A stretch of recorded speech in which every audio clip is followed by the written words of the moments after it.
అదేవిధంగా ఢిల్లీ కాలుష్యంతో పార్లమెంటే కాదు, ప్రభుత్వ పాఠశాలలే కాదు, ప్రభుత్వ కార్యాలయాన్ని కూడా సెలవులు పెట్టే పరిస్థితి. ఈ దేశాన్ని పరిపాలించే ప్రధానమంత్రి, హోంమంత్రి, అన్ని శాఖలు, ప్రపంచ దేశాల పట్ల నిర్ణయాలు తీసుకునే ఢిల్లీ నగరం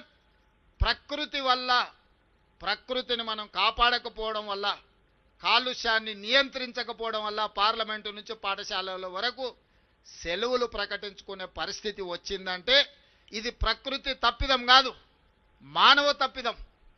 మనం చేయాల్సిన ఆలోచనలు, తీసుకోవాల్సిన నిర్ణయాలు సరైన సమయంలో తీసుకోకపోవడం వల్ల ఈరోజు ఢిల్లీ నగరం కావచ్చు, ముంబై కావచ్చు, బెంగళూరు కావచ్చు, చెన్నై కావచ్చు, కల్కట్టా కావచ్చు, ఈ మెట్రోపాలిటన్ సిటీస్ అన్ని కూడా ఈరోజు నివసించడానికి యోగ్యంగానే నగరాలుగా మారుతున్నాయి.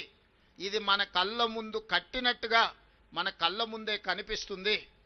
ఇంత ఉపద్రవం ముంచుకొస్తున్నా ఆ ఉపద్రవం నుంచి మనము గుణపాఠం నేర్చుకోకపోతే, ఆ గుణపాఠం నుంచి మనము దాన్ని పాఠంగా స్వీకరించకపోతే రేపు హైదరాబాదు నగరం కూడా ఈ 4-5 నగరాలతో పాటు 6వ నగరంగా వాటి సరసన చేరే పరిస్థితులు ఉన్నాయి.